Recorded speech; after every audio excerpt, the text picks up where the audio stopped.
in these planes? The people in NetJets did, but I actually made a suggestion or two myself. What was your suggestion? I like a wide bed. So that's in back there? That's back there. All the way back. These planes can hold up to 13 people. They also have special crew quarters where you can actually sleep with them. And I guess that's so you can take longer flights. That's right. That's right. We need a crew change en route. Okay, so you've got these planes that are out here, and we're going to be sitting down with Jordan Hansel in just a moment to talk more about that. But one interesting thing is that this weekend happens to be a huge weekend for NetJets because so many people are coming not only here to the Berkshire Hathaway annual meeting, but also to the Derby. When I saw Bill Gates earlier this weekend, he said he thought, just based looking at the runway, he thought there were about 25% more jets than there were last year at this time, private jets. I talked to Lou Simpson over the weekend, and he suggested that he thinks it's part of the wealth effect. People really starting to buy into what they're seeing in the stock market. What do you think? Well, we are seeing in flying, the people that own the planes, or fractions of the planes, are flying more hours than they were. It was interesting to me when 2008 came along in the fall. People already owned the planes. They were paying a monthly management fee. They had their homes, vacation homes, wherever they might be, in Florida or in Colorado. But the flying fell off dramatically. I mean, very, very, very rich people cut back in a significant way. It was like somebody blew a whistle, and it's been coming back from that.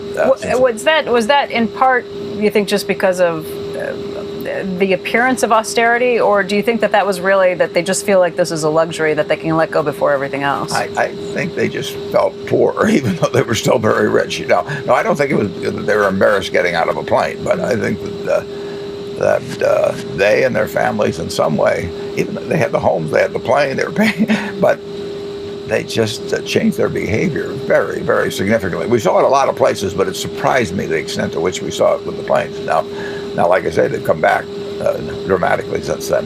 Okay. Again, what do you think about this particular plane? Have you spent time on the Global 6000? I've flown it once, and once is a very powerful sales tool. Jordan will be working on me here in the next few months, I'm sure, and I think he probably has a patsy. I know that you're not somebody who looks at the market averages on a daily basis or cares about any of these things, but when you start seeing the trend that we've been seeing, which is almost a straight march up, it seems like we're hitting new highs almost every day. And that's the type of thing that catches Main Street's attention. You've got a lot of individual investors who are sitting around wondering if they've missed everything, if they should get back in, if it's too late, if they've missed the train. I mean, what would you tell those people who are sitting at home wondering what the Oracle of Omaha thinks about when it comes to the markets? They should pay more attention when they're crossing those milestones on the downside. That's when stocks are getting cheaper. That's when stocks are going on sale. But people do get more excited when they see new highs. Well, I can remember when it was a big time when the Dow crossed 100. and I certainly remember well when it hit 1,000. I mean, that was a magic number. So probably in my lifetime, and certainly in your lifetime, you will see markets that are far higher than this. I mean, the retention of earnings by American industry, the growth of the country, but will cause stocks to go higher over time. You're not getting everything out of stocks in terms of the dividends they pay compared to the earnings, so that retention builds it up. It's exactly like if you had a savings account and you only took out part of your interest, your savings account would grow. So I don't get too concerned about a given level. You will see numbers a lot higher than this in your lifetime, Becky. Joining us right now, joining the conversation, is NetJets Chairman and CEO Jordan Hansel. Jordan, thank you very much for hosting us here today. We appreciate it. Thank you for letting me do it. It's been fun. We were just talking inside the Global 6000, I might add, about just the idea of how many people are coming back and what the numbers are like. When I talked to Bill Gates this weekend, he said just by looking around casually at the number of private jets on the runway when he came in, he expected that it was something like 25% more in terms of people who were coming to the annual meeting on private jets. Was he right? I think he's in the ballpark. We had a record number of flights for us coming in and out of Omaha this year for the meeting. What do you attribute that to? I think it's fact of the economy coming back, and people are starting to feel better about things. They're more optimistic, and they want to be here to hear what Warren and Charlie have to say, and they want to do it efficiently. Is this the biggest weekend for you, just in terms of, I mean, I've heard that in the past, and I kind of make that number up and throw it around, but in terms of both the Berkshire Hathaway meeting and the Kentucky Derby, when you add them up? It's a big weekend. Our biggest weekend and day is the Sunday after Thanksgiving. But this one ranks up there as well. This one ranks right up there, too. So Kentucky Derby, did you have a similar gain we did. there? We had a great set of trips down to the Kentucky Derby, too. Okay, so Warren, you see what's going on. You see what's happened. Is it a situation where people who hadn't been buying before are buying in? Is this people who are just now feeling like they can do something like this? Or is this a resurgence of all the old customers who were there who have come back and maybe are using it more frequently? It's both from our perspective. We've got people who've been in the program flying more, and we're up year over year 55% in terms of new owners. People have just come to the program for the first time. 50% in terms of that? Mm-hmm. Can you give us numbers on that? Well, I like to keep that secret unless Warren tells me I'm supposed to be telling people. So I give generality. Don't let it work on me. So 50% in terms of new customers. That's interesting. Yeah. We keep looking for Joe's name, too. But yeah. Joe, have you jumped in with that yet? We haven't shown the jet from the other side, and Andrew says that's where my name is. But I'm getting, the more you talk about it, there's a whole red ribbon. They're going to pan around at the end of the show. The more you talk about it without doing it, I think that I'm getting my hopes up, and it's not real. Hey, Warren, I was thinking about the business of NetJets, and you remember the bumpy period you had, but can you explain? It was based on the dropping value of the jets themselves, I think, and that how does that work? It's all accounting, but there were a couple of really tough years. Why are you in a business that you can't necessarily insulate against the next big break? Or have you done something differently this time to make sure that doesn't happen again? No, we're not insulated against major downturns in the economy, but that's part of the business. Incidentally, the Burlington Northern peak was 219,000 carloads, and it got down to 152,000 carloads. So all of our businesses, maybe with the exception of insurance, but all of our businesses showed declines of one sort or another, and some quite significantly during the recession. And you would expect aircraft to be in that group. But that doesn't mean it isn't a good business over time. See's Candy doesn't make any money in 8 months of the year, but Christmas always comes around, and the metaphorical equivalent of Christmas comes around in the jet business. Warren, Bill Miller had made the argument, or at least in the question, and Becky asked it during the meeting, about airlines and given all the consolidation, whether you'd be interested in those. Do you think about NetJets in that context at all, in terms of a competitor trying to come in? We had talked to, one of the reasons I think you said during the meeting that you wouldn't want to buy an airline is that there's always a new competitor. Is there a moat in your mind around NetJets? Yeah, I think there have been dozens of companies that have gone in the fractional ownership arena, and I believe, and Jordan can confirm this, I think we have over 60% of the market in the United States. So people do come in one way or another, but they really can't match, the breadth of our operation, the service, the safety precautions that we follow. So it's not it's not like the airline business. There will be nobody come in my view, that goes in the fractional ownership business and has any kind of success. In fact, people have been going out of it for some time, and like I say, our market share is held steady to run. It's in the low 60s, I believe. That's right. Yeah, we've had steady market share for some time, and unlike the airline industry, we've been differentiating quite a bit. And you see the two aircraft behind us; those are Signature Series aircraft. They're completely different than anything you can get anywhere else. It's not like flying for Delta or for United, and you're getting on a 737. It doesn't matter where you are. Mm-hmm. You started taking deliveries. Sorry, Beck. Go ahead, John. No, you go, and then I'll ask. I have a totally separate question. Okay, let me ask real quickly. Let's talk about the signature series behind us, Jordan. You started taking delivery of these in December of last year. How many do you have now? Right now, we've got 8 on the fleet, 2 of which are leased to provide us with core, but 6 that we're flying fractionally. And how about how many more deliveries you'll be taking? We'll be taking about another 8 this year, and of course, we have up to 120 that we can take over time. And this is part of that initial deal that you got to go in and help design some of these, too. That's exactly right. Both of these aircraft, the Phenom and the Global 6000, were completed with the heavy input from the folks at NetJets. Yeah, we should point out that they have the big one behind them. That's the Global 6000. Behind me is the Phenom, and I think that one holds 7 passengers. Holds 7. Mm-hmm. This one holds 13. That's correct. And the distances between the two for? 2,200 miles, 2,300 miles, depending on your flight pattern, nautical miles in the Phenom, and 6,000 nautical miles for the Global. Is there a big demand for this? Do people get to request this as part of their package, or is it just luck of the draw?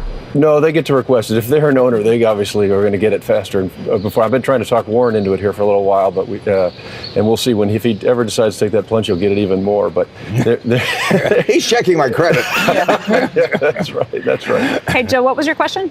Mine was about kind of the air taxi business, and I wonder whether that's viable and whether maybe NetJets wouldn't even play there in the low end. You know, I don't know how you do it. You buy a Honda jet that doesn't even have a bathroom, but there are people that want to operate between cities that are 80, 100, 200 miles away, and you know there's capacity, but there's a way of booking these flights. I guess NetJets doesn't play there, does it, Jordan? Is it a viable business? Will that be a business someday?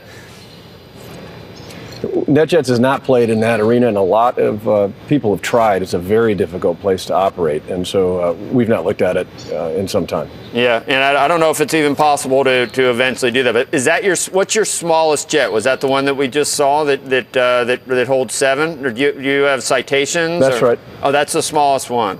Well, okay. The Phenom will be the new small cabin aircraft for us, so it will replace everything we had in that category before. And it will be the smallest jet we offer in the fleet. Okay. Jordan, when you look around, the biggest difficulty you face right now is what?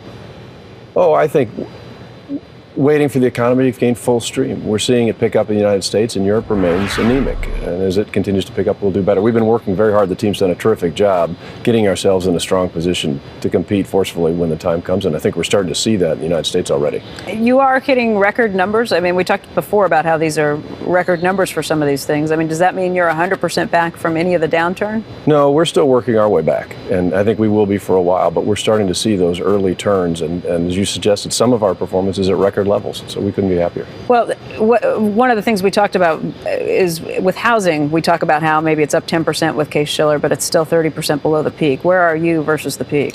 We're still roughly 20% down versus the peak, and the industry is over that, beyond that, 30% down or so. So we're in better shape on a comparative basis, but we have to remain vigilant. Okay. The contracts are generally for 5 years, and so we had a huge amount sold in 2007.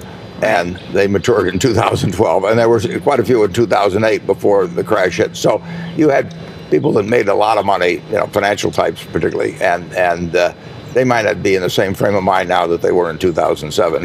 Got it. Jordan, thank you very much for joining us this morning. We really appreciate your time. Thank you for having me. There's an article in today's Wall Street Journal that talks about Bill Gross and other people who have been very bearish on bonds, and says to this point it hasn't been an accurate reflection. But your take on what Bill Gross has been pointing out on this is what? Well, I don't know what the exact specific comments. In terms of bonds, someday they will sell the yield a whole lot more than they're yielding now. I don't know when it'll happen. So you agree with him on that point? Oh, it has. It's going to happen, and the question is well, the question is always when. I'm no good on that. And the question is to what degree it happens. But you could have interest rates very significantly different than what they are now in some reasonable period in the future. It's not a game that I can play. I mean, I don't have any special insight into that sort of thing other than that it will happen. In terms of stocks, stocks are reasonably priced. They were very cheap a few years ago. They're reasonably priced now. But stocks grow in value over time because they retain earnings and they expand basically the companies underneath. So, I like owning stocks. I do not like owning bonds now.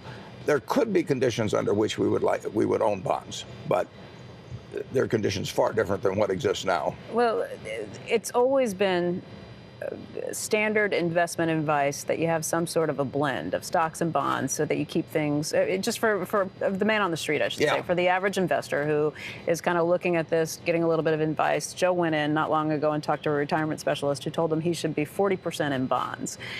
I just wonder if this is a very different time. No, you shouldn't be 40% in bonds. My family, anybody that I've advised, and a lot of them are just typical people. I mean, they're not super wealthy or anything of the sort. And bear in mind they have the proper attitude, and that if stocks go down 20% in the next month, they're not going to be bothered. But I would have them having enough cash on hand so they feel comfortable, and then the rest in equities. Or if if they're farmers, or they could own apartment houses or other things. But I would have productive assets. I would favor those enormously over fixed dollar investments now, and I think it's silly to have some ratio like 30 or 40 or 50% in bonds. They're terrible investments now. So now, this is not just your lifelong look on it. This is particularly tuned to what's happening right now. I bought bonds back in the early 80s. We made a lot of money, and we bought zero coupon bonds. I bought them personally, and the price of everything determines its attractiveness. And when the price of stocks was way down a few years ago, the news was terrible, but stocks were cheap. News is better now. Stocks are higher. They're not ridiculously high at all. And bonds are priced artificially. You've got some guy buying $85 billion a month. And that will change at some point. And when it changes, people could lose a lot of money if they're in long-term bonds. Lee Cooperman's point when he talked to us about it was that this is kind of like bending down to pick up a quarter in front of a steamroller. Yeah, well, I'm not sure it's even a quarter. Yeah, so it is a concern for you. We are speaking to Warren Buffett, Chairman and CEO of Berkshire Hathaway, fresh off this weekend's big shareholder meeting. Can I ask him a question, Becky, or you want to? Yeah. That's what we thought. No, jump in, Joe. I got a shopping list here of some companies because I don't understand you sometimes. I'm bored with ketchup. Okay, I'm bored with some of they're great businesses. The things you buy, I understand that, but I'm just trying to get you to expand your universe here a little, and I still don't understand. And I'm not talking newspapers, even though it's media, but big media. And I got a list of companies here that I want to tell you why you've never really gotten that interested about. Okay, do you like Disney? Do you like that model? You got theme parks, you got movies, you got cable. You got Comcast, the parent here. You got News Corp, Viacom, CBS, Time Warner, even Google or Facebook or something. This is the future, Warren. I know sometimes you don't think you understand technology, but what makes you hesitant to do something that's so ubiquitous, and that as we get more advanced as a culture, media gets gets bigger and bigger as a percentage of what we spend our leisure time doing. Why can't you make an investment? There's no question, and it's going to get bigger. I just don't know if I look out 10 years. I don't know which of those companies you name will be doing the best. It's an industry that's subject to a lot of change, and it's much easier for me to predict that ketchup will be doing well or Coca-Cola will be doing well in 10 years. And some of the companies you name will undoubtedly outperform the ones we own. It's just I don't know which ones. Well, if you don't know, how is anybody else supposed to know then if you don't know? Do you think that you are like an old dog with new tricks or something? Does someone know how this is going to work itself out? Is there anyone on the planet that knows how it's going to really? Sure, there are people, all kinds of people, a lot smarter about some of those companies than I am, and that doesn't bother me. As long as I can make money with ketchup and Coca-Cola, and I don't really think I know which one of that list that you ran off. There'll be a couple big winners in that list, and there'll be a couple that'll really surprise you on the downside. And you know enough about the history of the stock market to look at the tech companies that have fallen by the wayside, for example. But you will have a bigger winner in that group. Who knows? Who does know? I mean, if somebody knows it, do you know if there's anybody that you would listen to when it comes to those stocks? No, there's nobody I'd listen to, but there are people in our office, for example, that would buy some of those companies. DirecTV is one that both Todd and Ted have put some money in. They put money in DirecTV. I think they put, one of them at least, has put money in Viacom. Liberty Media, maybe both have. I'm not sure. Warren, do you feel any better? Do you feel any different about IBM since you bought IBM? They've had a couple of tough quarters. Yeah, I think we'll be right about IBM, but I've said at the meeting, in terms of the certainty of conviction, I feel more certainty of conviction in terms of where Coca-Cola will be in 10 years, or Heinz for that matter, than I do about IBM, but I feel enough conviction about IBM to put a lot of money in it, and I like very much their financial policies, I like their position in the world, but I don't think it's as bulletproof as something like Coca-Cola. And content. You said the other day that you have bought more IBM shares, though, right? Pardon me? You said the other day when we asked you, you have bought some more IBM shares this year before the earnings were reported. Yeah, I think we bought a few, yeah. Joe, I'm sorry, go ahead. Just getting back to just media, because I'm trying to understand. I don't know what the landscape looks like, and Warren probably doesn't necessarily. Does it look like the pipes, Warren, eventually become more commoditized? And we've, people have been saying content is king for forever. And then it's hard to, content is so, it's a creative area, and it's so hard, it's so specific to the people running it or the people that you bring in that are creative. I guess that makes it difficult too. If you're going to invest just in content, that's hard. Yeah. And then you don't even know whether to keep the distribution because of technology is, Andrew always brings up the disintermediation of all these different technologies. So it really is difficult to do, but there's just such a potential, it seems like to me. Yeah, well, distribution was incredibly valuable, for example, when there were 3 electronic highways, the 3 big networks. And you could run a test pattern on one of them and get a reasonable audience practically. So when it was limited, when distribution was limited, that distribution was really valuable. And there were a couple of big VHS stations in the big markets, and the profit margins were fantastic. But as distribution became more ubiquitous in all kinds of forms, then, as you say, content is where the money is, and content will always be where the money is. That's why sports players, they'll make millions of dollars a year. When you can remember when, DiMaggio was playing for $25,000 a year or something of the sort. But content distribution magnifies the value of content, and you want to be. Unfortunately, I don't have any talent, so I can't cash in on that. And talent usually gets its share of the revenues. If you own distribution, and there's very little in the way of competition for your distribution, you can make a lot of money, and that was shown by what the networks and the TV stations did in the past. This was a big weekend at Berkshire, and there were a number of events that took place. And Joe, Andrew was out here. He was here for all of this. The new issue this year was the 5K race that Brooks Running Shoes put on Sunday. Warren, you showed up for it.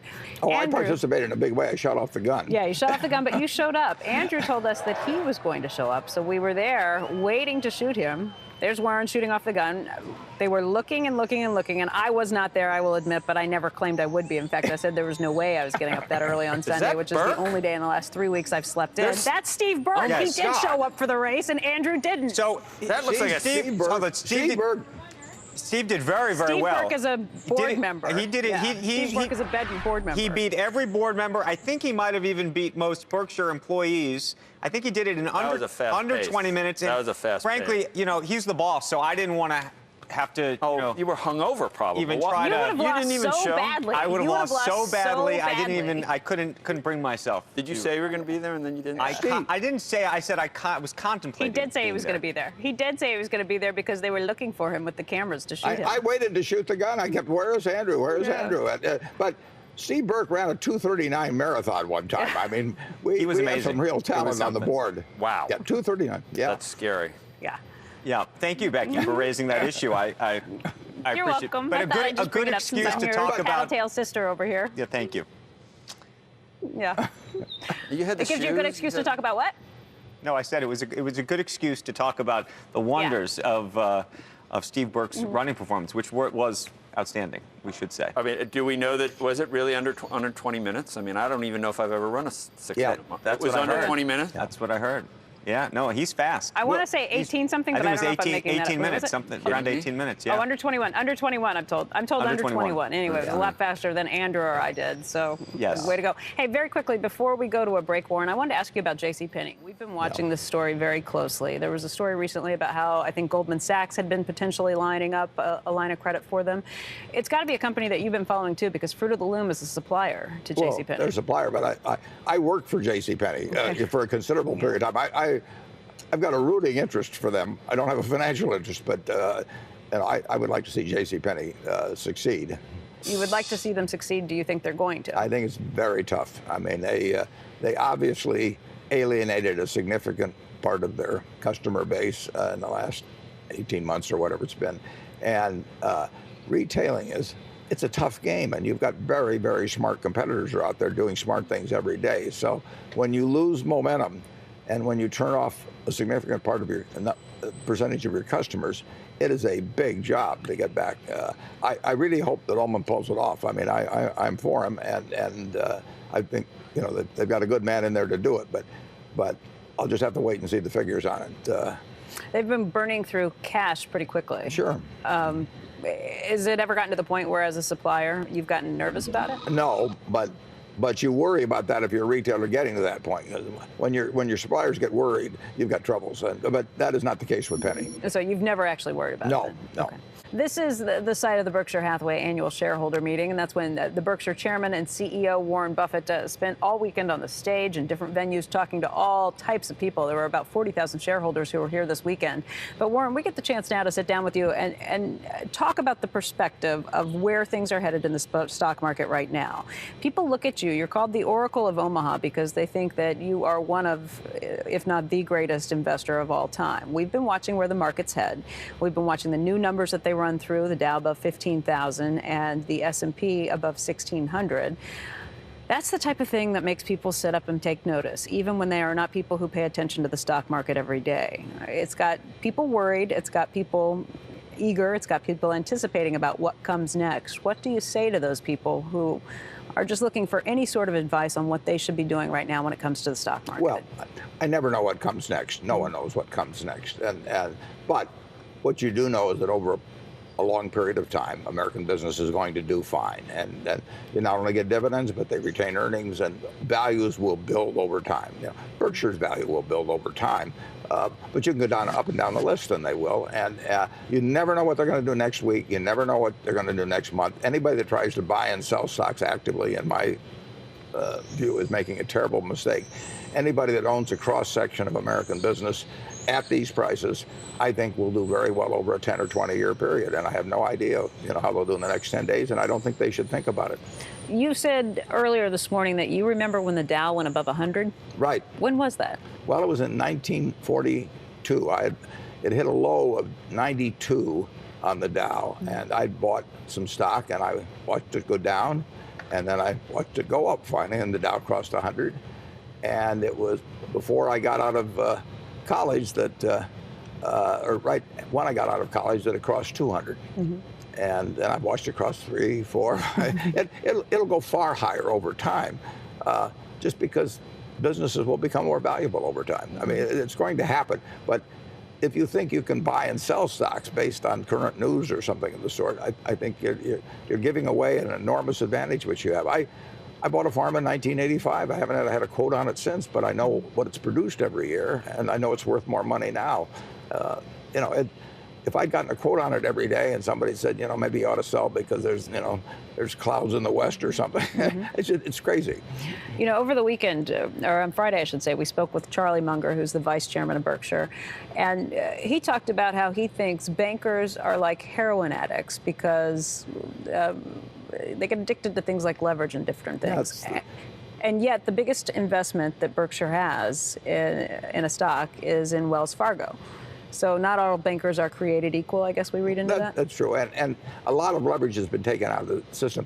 You hit right on it when you said because of leverage. Leverage is like heroin to people in investments. I mean, everybody starts thinking I could make a little more money if I leveraged up. And of course, that's the way they felt about housing. And, mm-hmm. and that's why we got in all this trouble. People wanted to borrow every dime they could against their house.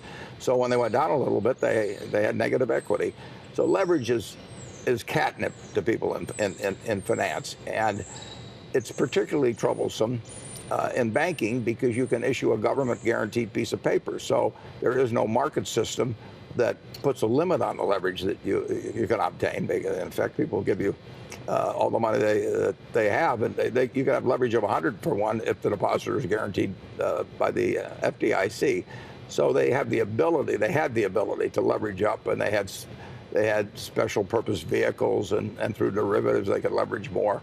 And it's just tempting because it's the way to increase earnings. That's how Freddie and Fannie got in trouble. Freddie and Fannie had a perfectly decent mission, but then they just built huge portfolios, and they had the ability to leverage because the government was behind them. So anything the government is behind, particularly, you need someone that can put their foot on the amount of leverage that they have.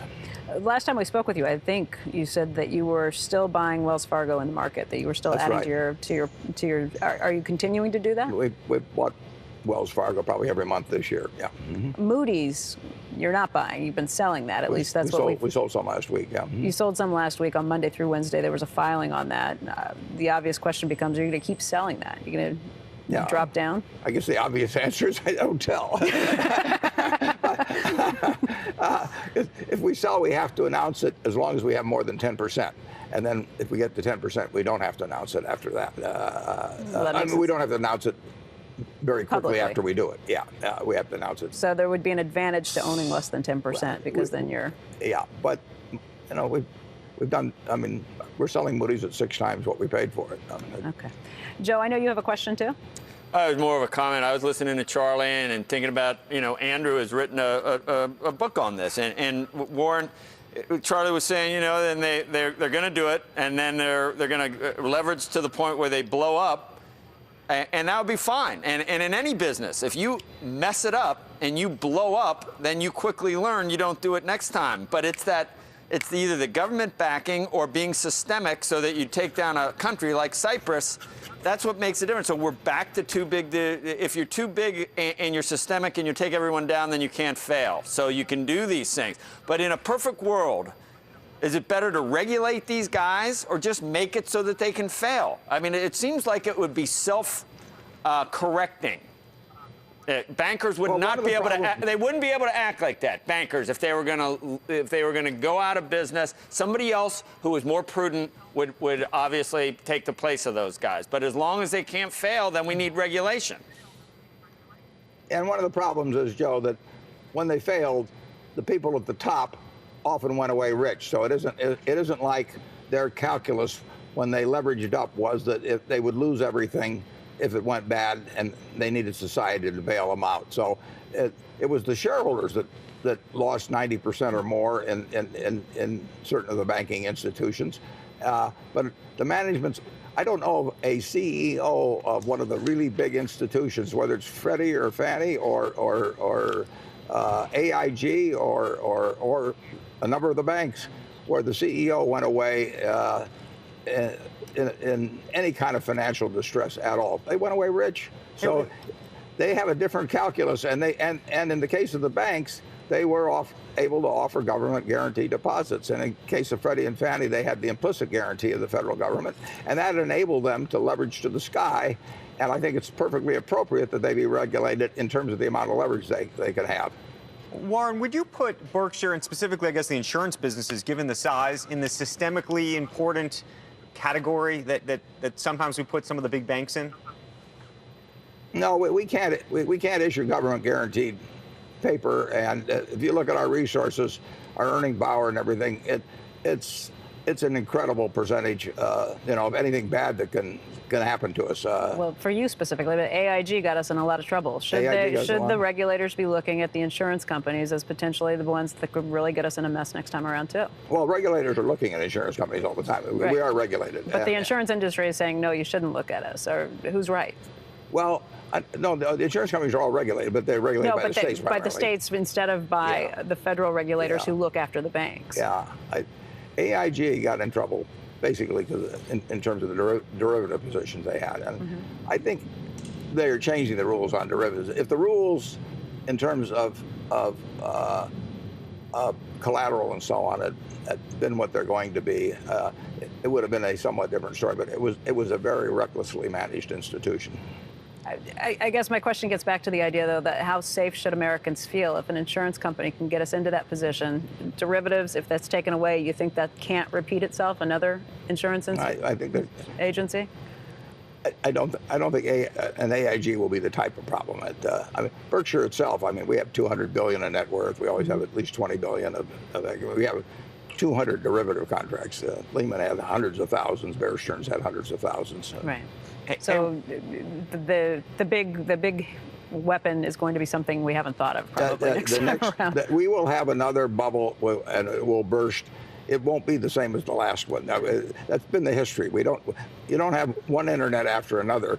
You have housing after the internet. Right. Andrew, but capitalism will continue to have excesses. You can count on that. Yeah. Hey, Warren. Andrew, I'm sorry, you had a quick question. No, I just wanted to ask, a lot's been made of the fact that you had a short seller, Doug Cass, there asking questions, and I wanted to just get a post-mortem. How do you think it went, and what was the hardest question you think you got? Well, I don't think we really got any particularly hard questions, but I think it. We tried to throw some zingers. Well, we'll give the best answer we can. I mean, that doesn't mean I don't have an answer. If you ask me what the stock market's going to do next week, I have no answer at all. But so there's plenty of questions I can't answer. But I thought the questions were good that we got generally, and I think that you invited a guy who's short your stock to come out after you knew you were going to report a 51% jump in net income. Yeah, well, that's the danger of being short. I mean, bring him on. Hey, you knew you were going to get 50% increase in net income, and you got a guy who's short your stock. I mean, he should have known. He should have stayed home. He wants to come back next year. Oh, I'm sure he does. I'm sure he does. God, it was the greatest thing in the world. But you're not going to give him $100 million, I guess. Charlie said no. No, I don't think we can give him 1 million. Maybe even $1.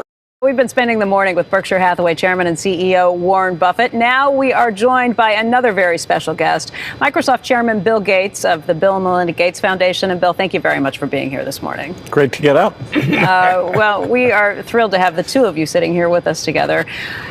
People are going to be watching this, realizing that you are two of the richest men in the world, and that's because you are two of the brightest businessmen. And we've been watching the markets. We've been watching what's happening, and I know that this is not something that either of you spend a lot of time wondering about, but our viewers are going to have a question, just what you think about where we've seen the markets headed. And we've talked with Warren about this morning. Bill, your thoughts. And again, I realize you don't look at these numbers every day, but people want to know what you think about this. Well, I know less than Warren does. You're in trouble. There's always the question of what's going to happen with interest rates. It has this fundamental effect on things.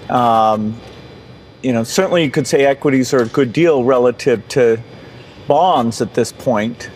But, if interest rates are going to go shooting up, you'd like to, sort of stay short, stay liquid. And so it is definitely a overreaching figure that people have to think about as they're investing right now. In terms of what it could mean, what we haven't talked about this morning with either one of you is the currency markets. There are a lot of people trying to figure that out because it seems what central banks are doing right now is chaotic, particularly when you look at what the Bank of Japan's doing with the yen and what that means around the globe. Have either of you spent much time thinking about that or going through any of those maneuvers? Any big thoughts from either of you on it?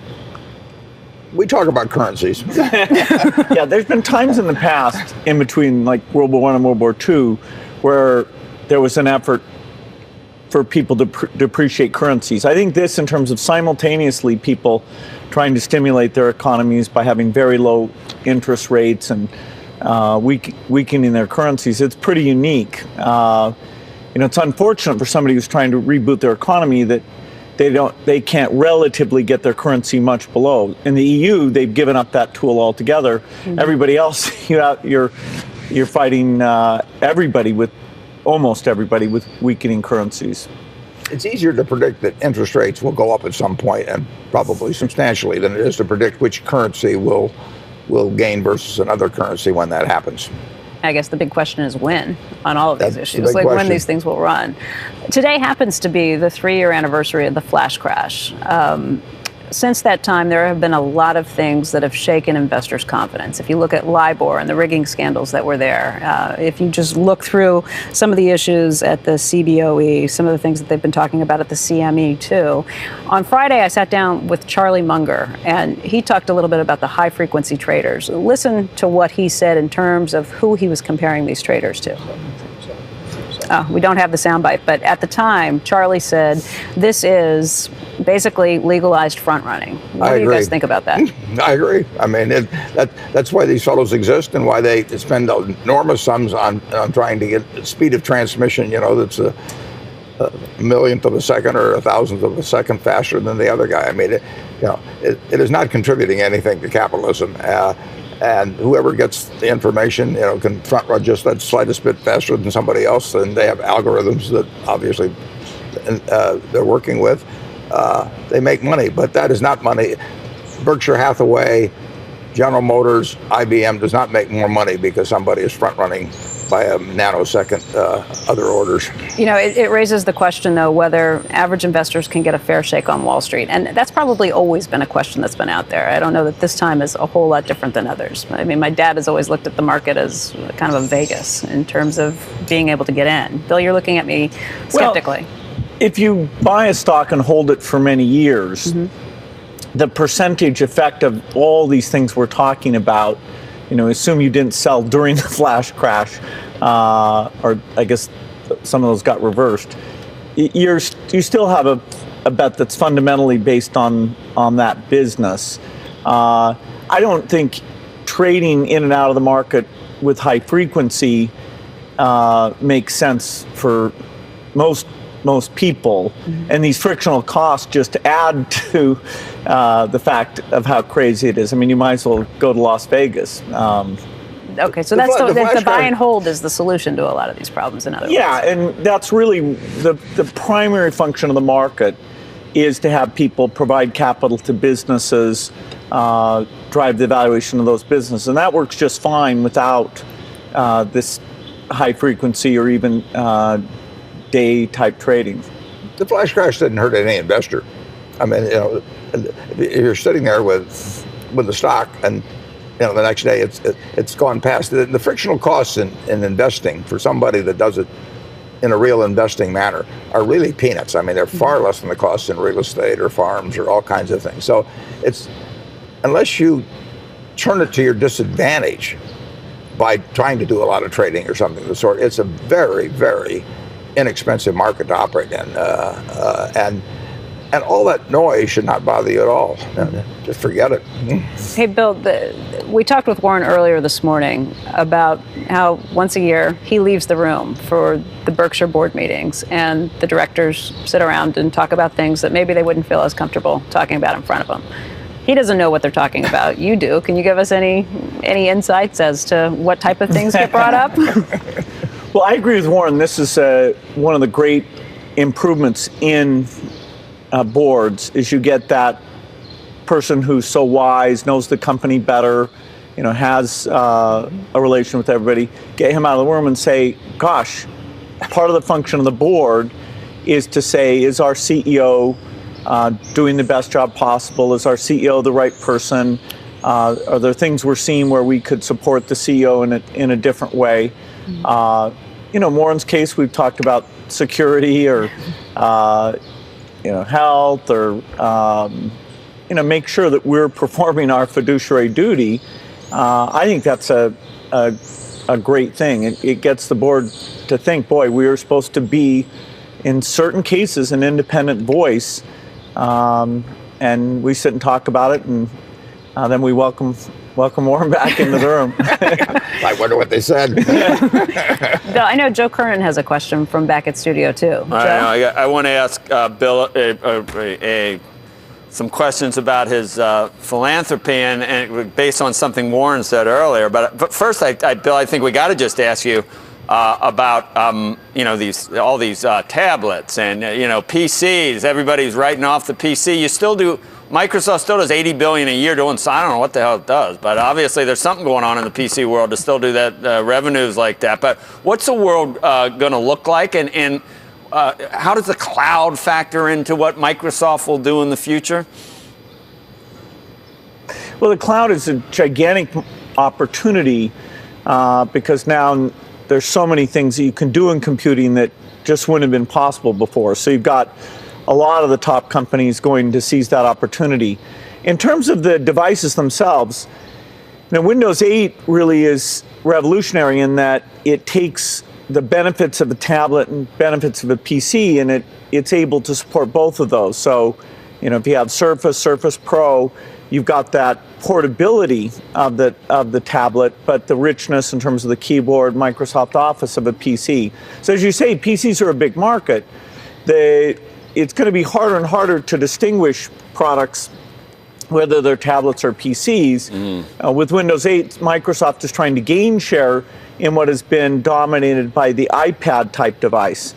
But a lot of those users are frustrated. They can't type, they can't create documents, they don't have Office there. So we're providing them something with the benefits they've seen that have made that a big category, but without giving up what they expect in a PC. Bill, what do you make of what's happened to both Apple's stock price and a view, frankly, that people have compared Apple to Microsoft over what may be the next decade, suggesting that they may grow more slowly? Well, with tech companies, whoever's the leader is always questioned. They say, is this the end of them? And there's more times people think that's the case than it really is the case. Eventually they're right, and then they remember, okay, we said these people would have challenges. We've got some amazingly strong companies, Apple, Google, Microsoft, companies coming up like Amazon, Facebook, Samsung to some degree belongs in that mix. If you do deep software, both on the client and deep services, if you have things that are unique for businesses, which is a particular strength of Microsoft, the software business is an amazing business to be in, both in terms of growth and the profitability dynamics. How big of a problem is China when it comes to that? Well, China has been a disaster if you say per unit of your product that gets used, how much do you get paid? It's been over 10 to 1 versus the United States, and even like 4 to 1 versus India. And so it is a uniquely high piracy market. Now the trend line, that number's been coming down somewhat. The place we have piracy in China that we don't in most of the world is in government institutions, state-owned enterprises, and large businesses. All over the world, you have a challenge as you get down to the consumer, even to some degree small business. But here we have a challenge with these large entities. It is improving, but fairly slowly. So there's a constant dialogue with the companies, the government about how to get compliance rates up to be higher. We are live in Omaha, Nebraska this morning. We are joined by Berkshire Hathaway Chairman and CEO Warren Buffett and Microsoft Chairman Bill Gates, who is on the board of directors for Berkshire Hathaway. And guys, one of the things that we haven't touched on today is what's happening with immigration. Bill, I know this is something you've talked about in the past where you do believe that immigration laws need to be altered. It looks like we are closer than ever to getting something done. How important is it in terms of what it will mean for technology workers, Bill? Well, I think there's two issues here. One is the high-skilled worker part, where this group of 8 has come up with something that looks pretty good on that, and it's bipartisan. And then there's the overall issue where you have this great injustice of a kid who is undocumented, not being able to get scholarships, not being able to participate in a lot of things. So I think it'd be fantastic to get this issue resolved. And as you say, it looks more hopeful now than in the past. The one question people had is whether the situation in Boston would make it much more difficult to get through the House in particular. The Boston bombing. It shouldn't. No. I mean,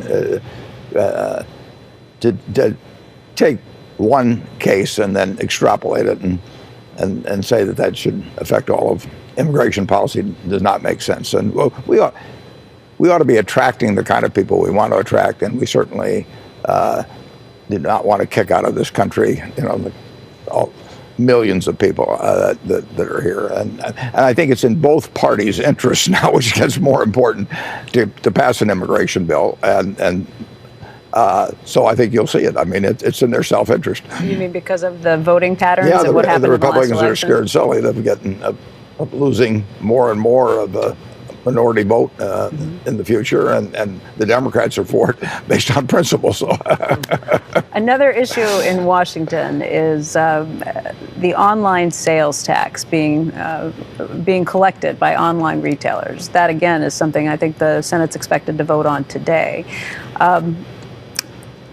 Is it fair? Is it right? And should online retailers be protected in a way that they hadn't been before? Either one of you. Well, the bill that asks them to collect these taxes makes a lot of sense. It's very unfair to the person who's got a physical store that not only do they have those expenses, but that the other person isn't collecting the sales tax. So it's a good thing for state budgets. It's a good thing for fairness in terms of the competitive framework. Mm-hmm. yeah, I think the fairness argument is compelling. You've got thousands of merchants here in Omaha, and have people walk into those stores, look at the item, and then order it from somebody out of state, and then not pay a sales tax and have it be a differential in their cost. I think it's just unfair. Yeah, Joe, you have a question as well. I mean, as long as Gates is here, there are big issues that I'm thinking about, and this is something that was in the news last week, and I'm going to ask it a certain way, Bill. Bioethics, is it keeping up with technology? And I'm talking about the Chinese scientists that put a bird flu together with a swine flu. Do you think about technology and things like this? And I mean, you talk about a brave new world that we're in. Are we safe? Can we trust all these different countries to abide by, prudent science when we've got this stuff at our disposal? I mean, a very contagious bird flu virus would not help anyone. Well, certainly, the whole area of genetics will give us a lot of ethical challenges. And if you want to think about a nightmare scenario that's even worse than a nuclear bomb going off, bioterrorism is the area that you've got to be concerned, because the right sort of construct, either intentionally created or unintentionally created, could do so much damage. In the scientific community, there's been this debate about should scientists figure out which mutations would cause, say, a flu to get worse, and then they can see if that's starting to happen and be more alert. Or should they not try out those things because that information might get into the hands of somebody who would misuse the information? And that is a very tough discussion. Lots of reasonable scientists have disagreed about the right approach there. But it is an area, we're lucky that we haven't had a bad flu pandemic. And the fact we had a scare and it wasn't that bad made us get a little more prepared. But it would still be a huge problem. Warren, you've spent a lot of money trying to prevent nuclear bombs from getting into the wrong hands. Yeah, nuclear, chemical, and biological. I mean, there are people in the world that wish ill on their neighbors and would like to kill as many people as possible. And the choke point is not so much knowledge anymore, with knowledge spreading so much, but materials. And I think we've been very fortunate and probably quite vigilant, since 1945 when we unleashed the atom, and avoiding it. But the biological, as Bill says, is probably more of a danger than the nuclear. Right now, we have more from Berkshire Hathaway Chairman and CEO Warren Buffett and Microsoft Chairman Bill Gates, who is a board member at Berkshire Hathaway. Gentlemen, I was thinking about how much Berkshire has changed. And Warren, you've written about this in the annual letter. But when you look back to just about 8 years ago, you can look at the biggest businesses for Berkshire outside the insurance companies. It's MidAmerican, Lubrizol, Iskar, Marmon, and BNSF. And 4 of those companies were not part of Berkshire, just from when Bill joined the board back in 2004. Yeah, we had one of those then. Yeah. How has your investing strategy changed and why? Well, we've always liked buying businesses, but we've had a fair amount more success in the last 8 years. So You name 5 companies. We had one of those earning a little less than 400 million pre-tax then. Now we've got the 5 making a little more than 10 billion. So we're transforming Berkshire as we go along. It's a work in progress. You know, Bill, from the perspective of being in the board, has your job changed over that period of time? Is it different as you begin adding more businesses and the business just looks so different? Well, the key role of the board is supporting Warren, talking about the succession plan. And so that's pretty much the same. It is more about wholly owned businesses and less about trading stocks. And in that sense, the value is very enduring because those business franchises are, just amazing assets. So I think it's a really great maturation process that bodes well for the future of the company. The future of the company, how will the board's role change with the next CEO who comes in? My guess is things are going to be run a little differently. Well, you'll certainly have a period of supporting the new CEO where, we'll have some institutional memory and want to make sure he gets into the job very well. So I think things will be more intense then than they have been. There'll be a lot of questions about the company that all of us who are on the board will, lend our time and our reputation to talk about what an enduring, incredible company Berkshire is, and make sure that's really what's happening. You've talked about how succession is the number one topic that the board talks about. You have a board meeting that starts in about an hour and a half from now. Is that going to be the top topic of discussion today as well? It's always the main topic. Warren's good about letting us bring up anything we want, but we all know that that's what the main thing we're there for, and we go through it.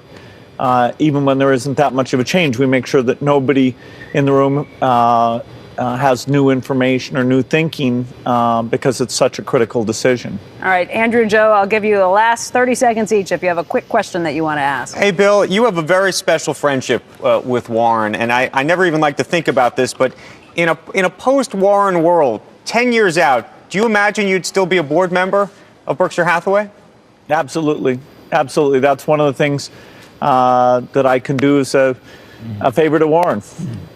We got no time, Warren. You gonna give me the jet? I mean, is there some kind of ceremony or something that you've got planned? You've got like 40 seconds now. You're not going to, are you? No, I was planning. No, I was planning to do it until he said 10 years out. If you said 25 years out, I heard that. What? That was cold, man. That was cold. That was not intended. What? People don't live past 92? No. I meant 10 years. No, look, Warren's going to live till at least over 100, 120. I was thinking 10 years. 10 years after. You know what? 10 years Warren, after. I heard that question too. was. That was cold, Warren. No, I heard Warren. That too. I misspoke. I heard that too. That wasn't the intention at all. You know, Sorkin, he's going to live forever because he's in his 30s. No, Warren's going to live forever. Yeah, he is. We're all going to be very happy about that. So it's been great. Guys, I will let you on a secret real quickly. Even if you think I never do anything for you, I just want to tell you about the hazards of working here. We're in a big hangar. There are a lot of birds. One pooped on my head 10 seconds before we came back to air. Look. Oh, my God. It's there. Only in Omaha.